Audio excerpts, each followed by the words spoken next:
Hello students, कैसे हैं आप लोग। आई होप आप लोगों की पढ़ाई बहुत अच्छी चल रही होगी। देखिए, आज का जो हमारा आर्टिकल है वो है आर्टिकल नंबर 23 और इसको हम लोग काफ़ी डिटेल में पढ़ेंगे। देखिए, लिखा है शोषण के विरुद्ध अधिकार।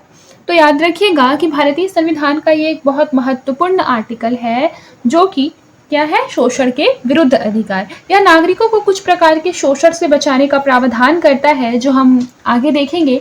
बेसिकली देखिए, इसमें यह कहा गया है कि मानव तस्करी पर रोक लगाना, यानी कि मानव दुर्व्यापार हो गया, बालात श्रम पर रोक हो गया, बेगार पर रोक हो गया।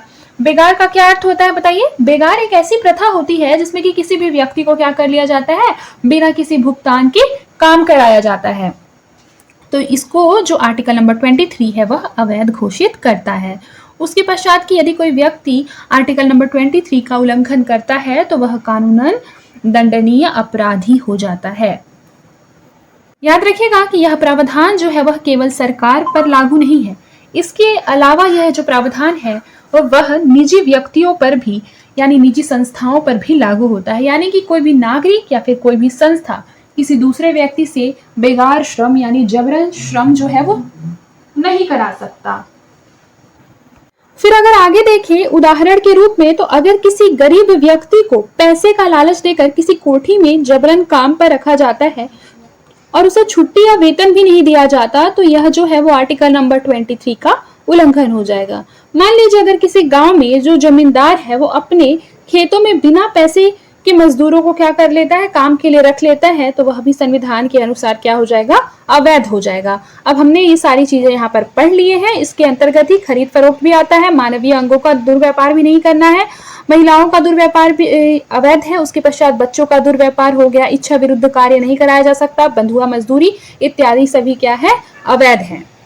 आगे देखिए, लिखा उच्चतम न्यायालय ने एशियाई वर्कर्स केस में कहा कि किसी भी व्यक्ति को निर्धारित दर से कम मजदूरी देना भी बेगार के समान है, जो गरिमामय जीवन के अधिकार की अवहेलना है। 1997 में विशाखावाद में शोषण के परिभाषा का विस्तार कर दिया गया और यौन शोषण को भी जीवन के अधिकार का उल्लंघन कहा गया। फिर उसके पश्चात देखिए इसका अपवाद, यानी कि बालात श्रम, फोर्स लेबर। तो राज्य के द्वारा किसी भी सार्वजनिक सेवा के लिए अनिवार्य सेवा बना सकती है। इस सेवा में धर्म, जाति, मूल वंश अथवा वर्ग का भेदभाव किए बिना, इसमें क्या है कि किसी भी तरीके का जो भेदभाव है वह नहीं किया जाएगा। ठीक है, अब हम लोग आर्टिकल नंबर 24 में पहुंच गए हैं। देखिए, आर्टिकल नंबर 24 जो है वो थोड़ा सा सिमिलर है 23 के, बस उसका विस्तार है एक तरीके से।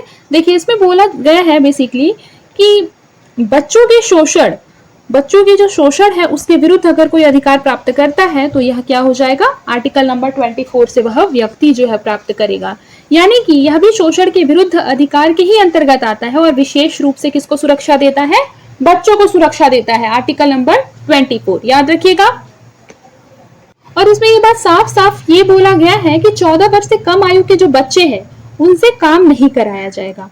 मतलब अनुच्छेद में साफ साफ लिखा हुआ है संविधान में कि 14 वर्ष से कम आयु के किसी भी बच्चे को कारखाने या फिर किसी भी तरीके की जो माइनिंग वाले जो कार्य हैं या कोई भी ऐसा खतरनाक कार्य, उसमें एम्प्लॉय के रूप में नहीं रखा जा सकता है। खतरनाक कार्य की परिभाषा क्या हो सकती है, खतरनाक कार्य का मतलब होता है ऐसे कार्य जहाँ की शारीरिक या मानसिक स्थिति को खतरा हो सके। जैसे फॉर एग्जाम्पल के लिए यहाँ पर देखिए लिखा है पटाखा फैक्ट्री। ठीक है, उसके पश्चात क्या हो सकते हैं, कुछ इंपॉर्टेंट ऐसे माइनिंग वाले एरिया हो सकते हैं, माइंस वगैरह।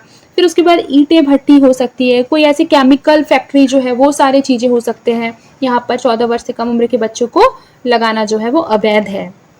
अब देखिए आर्टिकल नंबर 25, तो याद रखिएगा आर्टिकल नंबर 25 जो है वो भी काफी एक महत्वपूर्ण आर्टिकल है, जिसमें ये बोला गया है कि नागरिकों को कहीं ना कहीं अपने धर्म के प्रचार प्रसार करने, उसका पालन करने और उसको मानने का जो है वो पूरा अधिकार है। मैं इसको आपको टूटी फूटी लैंग्वेज में बता रही हूँ, बाकी अगर स्टैंडर्ड लैंग्वेज की बात करें तो यह जो आर्टिकल है वो प्रत्येक व्यक्ति को स्वतंत्र रूप से धर्म अपनाने, मानने और प्रचार करने का अधिकार देता है। यानी कि मान लीजिए आप कोई भी अपने स्वेच्छा से कोई भी धर्म मान सकते हैं। अगर आप हिंदू हैं तो कई बार आप लोगों ने देखा होगा बहुत से लोग हिंदू होते हैं बट वो किसी और धर्म को फॉलो करते हैं। बहुत से लोग मुस्लिम होते हैं लेकिन वो किसी और धर्म को फॉलो करते हैं। कुछ लोग जैसे मान लीजिए आप लोगों ने अपने आसपास देखा भी होगा। ठीक है, तो इस पर कोई भी ये नहीं कर सकता कि आप उस धर्म को क्यों लिए हो, ऐसा वैसा, मतलब ये अवैध नहीं है कानूनी रूप से।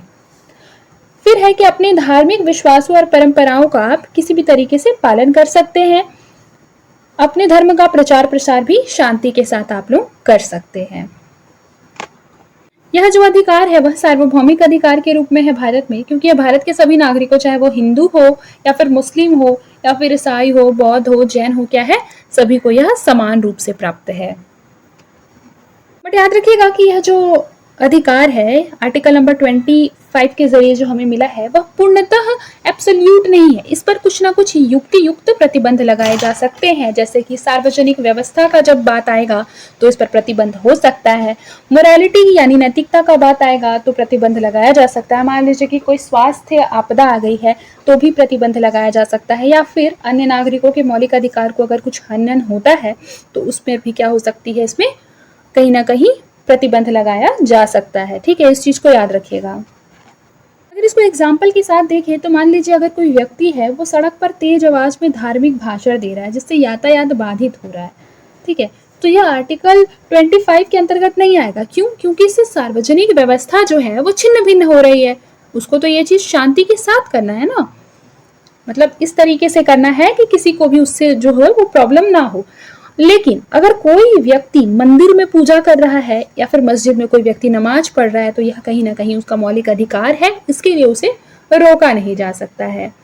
कुल मिलाकर बात करें तो आर्टिकल नंबर 25 भारतीय लोकतंत्र का ऐसा आधार है जो यह सुनिश्चित करता है कि भारत में हर व्यक्ति को धर्म की स्वतंत्रता मिले। साथ ही यह भी सुनिश्चित करता है कि धार्मिक स्वतंत्रता के नाम पर कोई भी अराजकता या फिर भेदभाव न फैले। आई होप कि आप लोगों को आर्टिकल नंबर 25 समझ में आया होगा, और यहाँ थ्योरी पोर्शन में क्या लिखा गया है यह मैं आपको पढ़कर बता देती हूँ। देखिए यहाँ लिखा है कि धर्म का धार्मिक पक्ष, तो लिखा है कि संविधान के जो आर्टिकल नंबर 25 क्लॉज 1 है उसमें लिखा है कि यह उल्लेखित है कि सभी व्यक्तियों को अंतःकरण के रूप में धर्म को अबाध रूप से मानने, प्रचार करने एवं आचरण करने की आजादी है। धर्म का लौकिक पक्ष क्या हो जाएगा कि धार्मिक अधिकार निरपेक्ष अधिकार नहीं है, यानी कि एब्सोल्यूट नहीं है। ठीक है, एब्सोल्यूट नहीं है। और अनुच्छेद 25 में ही लोक व्यवस्था, सदाचार, स्वास्थ्य के आधार पर राज्य के द्वारा हस्तक्षेप किया जा सकता है, जैसा मैंने आपको अभी बताया भी था। उसके बाद देखिए आर्थिक और वित्तीय राजनैतिक आधार पर प्रतिबंध, ये है आर्टिकल नंबर 25 क्लॉज 2 में कि राजनैतिक लाभ के लिए धर्म का प्रयोग नहीं किया जाएगा। इसलिए उच्चतम न्यायालय ने जनप्रतिनिधित्व अधिनियम 1951 की सुनवाई करते हुए कहा कि धर्म के आधार पर वोट मांगना भ्रष्ट आचरण है। किसने बोला था ये चीज? सुप्रीम कोर्ट ने कहा था। ये भी आप अपने आंसर राइटिंग में ऐड कर सकते हैं। फिर देखिए लिखा है कि इसके अंतर्गत अन्य पंथ निरपेक्ष गतिविधियों पर राज्य की निगरानी होगी। आगे देखिए सामाजिक सुधार एवं मंदिर प्रवेश। सामाजिक सुधार एवं मंदिर प्रवेश, तो हिंदू धर्म की सार्वजनिक प्रकृति के मंदिरों में हिंदू धर्म के सभी वर्गों एवं भागों समुदायों को प्रवेश करने का अधिकार जो है वो दिया जाएगा, याद रखिएगा। तथा राज्य के द्वारा सामाजिक कल्याण के कार्य को भी धार्मिक आधार पर प्रतिबंधित नहीं किया जाएगा। आगे देखिए धार्मिक अधिकार और धर्मांतरण का मुद्दा, तो स्टैनलिसवाद में उच्चतम न्यायालय ने धर्मांतरण के संबंध में एक महत्वपूर्ण निर्णय दिया था जो आज तक जो है वो प्रासंगिक है।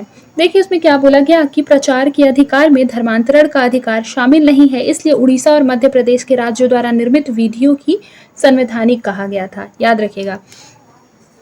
मतलब राज्य में बेसिकली उड़ीसा और मध्य प्रदेश राज्य के द्वारा क्या बोल दिया गया कि यह जो है वह संवैधानिक है।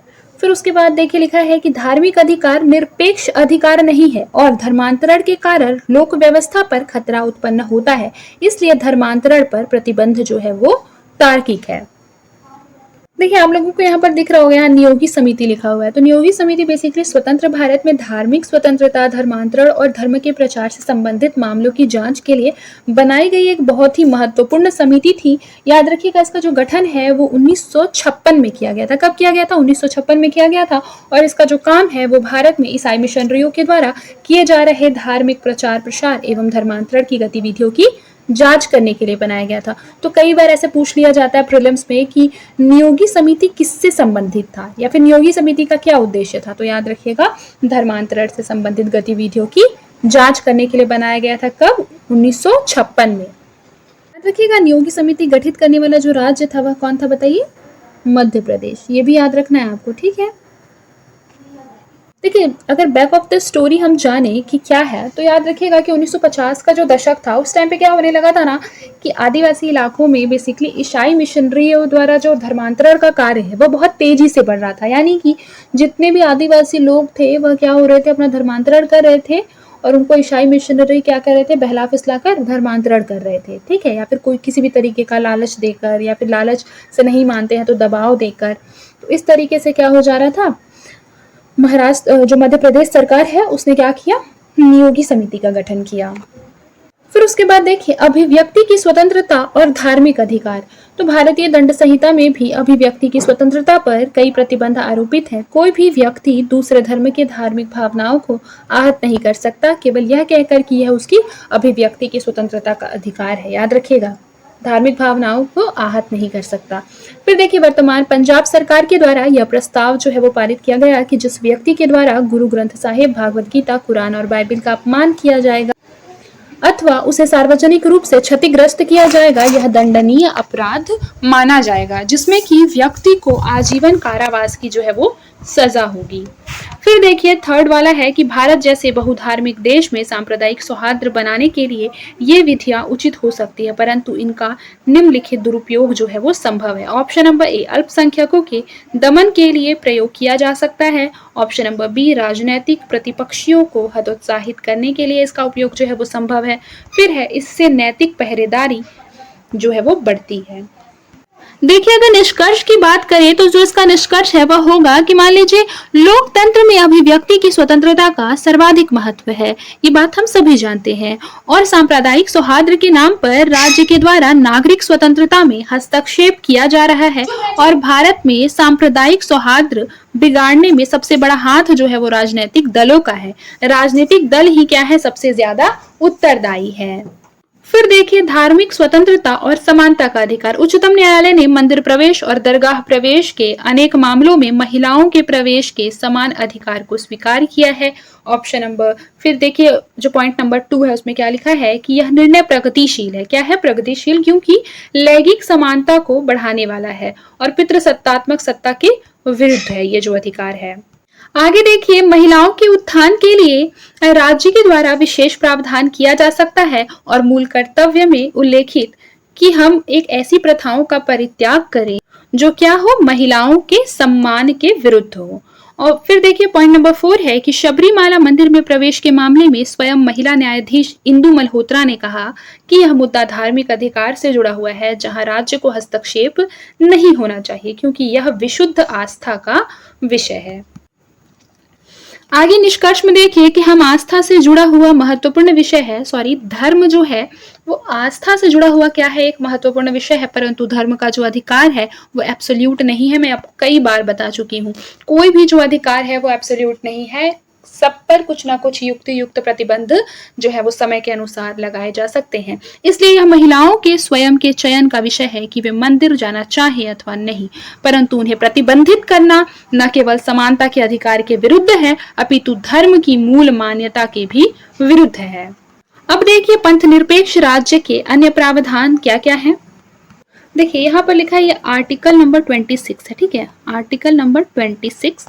तो देखिए आर्टिकल नंबर 26 में ये चीज बोला गया है कि धार्मिक मामलों में कहीं ना कहीं कुछ प्रतिबंध करने की जो है वो स्वतंत्रता है। जैसे फॉर एग्जांपल के लिए धार्मिक उद्देश्य के लिए कोई संस्था शुरू कर रहा है या फिर किसी संस्था का संचालन कर रहा है, तो ये चीज क्या है, संविधान के द्वारा एक प्रदत्त अधिकार में आता है। जैसे मान लीजिए कि कोई भी धार्मिक समूह जैसे कि मंदिर, मस्जिद, चर्च, गुरुद्वारा, मठ इत्यादि जैसे धार्मिक संस्थान खोल सकता है और उसको चला भी सकता है। देखिए यहाँ पर भी वही लिखा होगा कि धार्मिक प्रबंध का अधिकार, यानी धार्मिक संस्थाओं को दान एवं धार्मिक कार्यों के लिए धार्मिक संस्थाओं की स्थापना एवं उनका संरक्षण करने का अधिकार इसके तहत प्राप्त है। इन संस्थाओं का प्रबंध करने का अधिकार प्राप्त है। चल एवं अचल संपत्ति का अर्जन कर सकते हैं। इन संस्थाओं को खोलने के लिए। फिर उसके बाद है कि इन संस्थाओं का विधि के अनुसार क्या हो सकता है, प्रशासन किया जा सकता है। इन संस्थानों पर प्रतिबंध लोक व्यवस्था, नैतिकता, स्वास्थ्य के आधार पर प्रतिबंध भी लगाया जा सकता है। यही आपका आर्टिकल नंबर 26 है। यह कहीं ना कहीं धार्मिक रूप से जो संस्था चलाए जाते हैं उन सब से रिलेटेड है। अब देखिए जो आर्टिकल नंबर 27 है, आर्टिकल नंबर 27 वो भारतीय संविधान का एक ऐसा प्रावधान है जो धर्म और करों के बीच की सीमाओं को तय करता है। यह नागरिकों को यह संवैधानिक गारंटी देता है कि उन्हें किसी भी विशेष धर्म के प्रचार या फिर पालन करने के लिए कर देने को मजबूर नहीं किया जाएगा। आई होप कि आप लोग समझ रहे होंगे। यहाँ भी वही लिखा है कि किसी भी धर्म विशेष के उत्थान के लिए राज्य के द्वारा कर आरोपित नहीं किए जाएंगे। फिर उसके पश्चात देखिए राज्य के द्वारा कर आरोपण नहीं किया जाएगा। दोनों जगह सेम बात लिखा हुआ है। आप लोगों ने देखा होगा कि दान भी व्यक्ति अपनी मर्जी से देता है, उसके लिए कोई भी पुजारी, कोई भी पादरी या कोई भी मौलाना उसे बाध्य नहीं कर सकता किसी भी व्यक्ति को। देखिए आर्टिकल नंबर 28 से हम लोग अगले क्लास में पढ़ेंगे। आज के लिए बस इतना ही, मिलते हैं नेक्स्ट क्लास में। तब तक के लिए अपना ख्याल रखें और मन लगाकर पढ़ाई करते रहें।